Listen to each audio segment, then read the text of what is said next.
Generic drugs, in many cases, are not the same thing.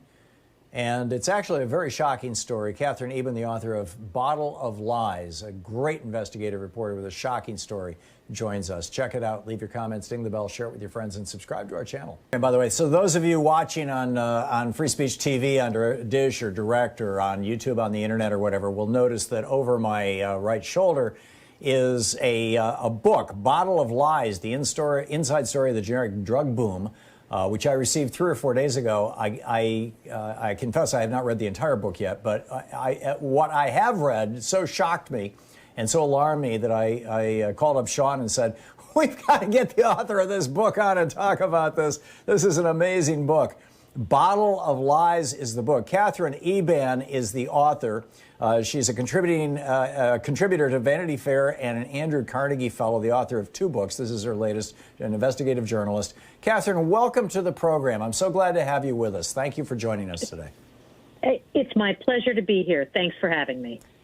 You have written a masterpiece, and the chapter after chapter of adventure stories and the stories of this guy going through the factories in China and India trying to figure out what's going on with generic drugs. But let's start with the biggest picture. I know 2 people. One person, and these situations just came up in conversation over the last 5 years or so. One person was on a blood pressure medication. When they got changed to the generic version of the exact same drug, found that their blood pressure one day would be higher than normal, the next day would be lower than normal. It seemed to be all over the place, and they couldn't figure out why. They went to their doctor, and he said, oh, you must have changed your diet or you must be under stress. The second person that I personally know is somebody who was taking a regular medication that had basically no taste. They would just pop the pill in their mouth. It was a dissolvable, it wasn't designed to dissolve, but they would taste it. They got a generic version, and suddenly it tasted so bitter they could hardly take the pill. And were saying to me, this has got to be a different drug, but my doctor insists it's the same thing. What is the deal? Why is this happening? And are these anomalies?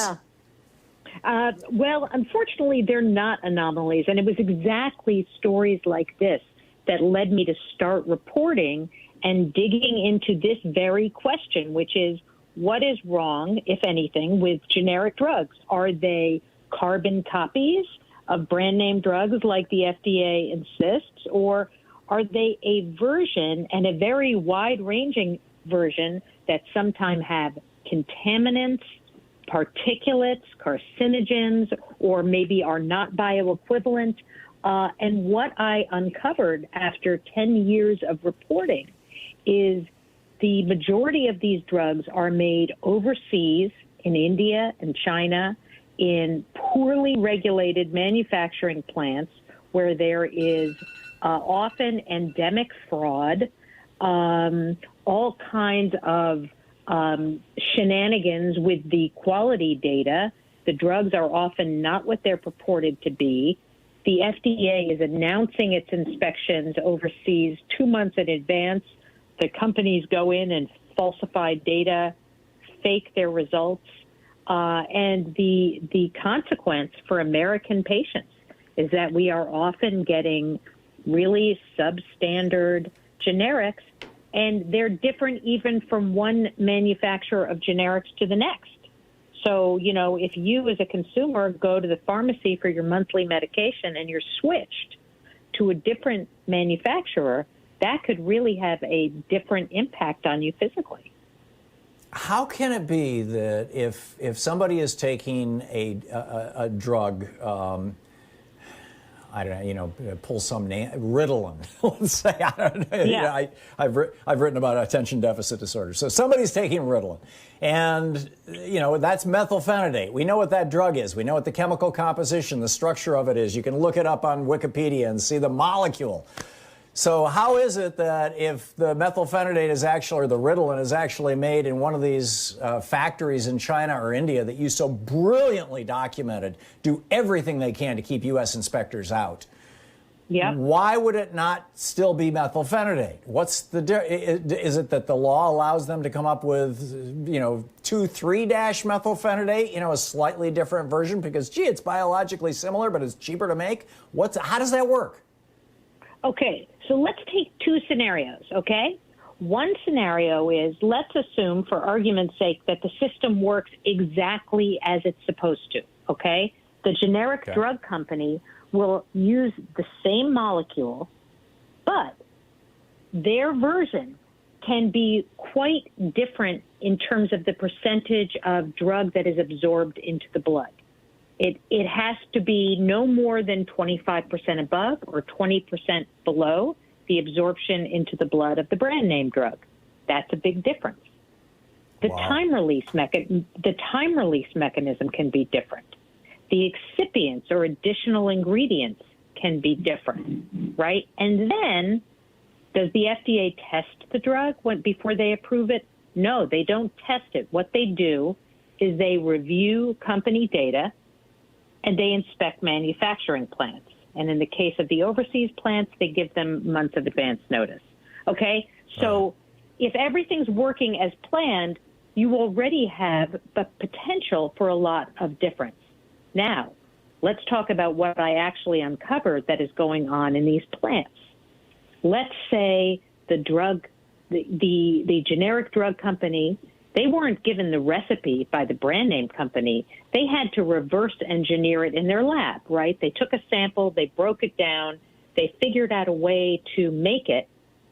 Now, let's say their formulation, the drug doesn't dissolve properly. Let's say it becomes unstable after sitting there on a shelf for 12 months. And let's say impurities in the drug continue to rise as it sits there on the shelf becoming unstable. In those sorts of circumstances, they can't get the drug approved by the FDA. So what do? Let's say they fake the data, right? They conceal those problems from the FDA. And you found company after company that's actually doing that. It's not let's say they do it. They're actually doing it. They're actually doing it. So I obtained thousands of pages of company documents. I spoke to numerous whistleblowers. I tracked FDA investigations. And my book tells the story, among other things, of an FDA investigator who figured out companies were doing this because he went into the plants and looked inside their computer systems. And he found evidence that they're pre-testing their drugs to figure out if they'll pass, and then manipulating the test parameters and giving that data to the FDA to make everything look okay. And I've also been able to document, the real harm to patients of this.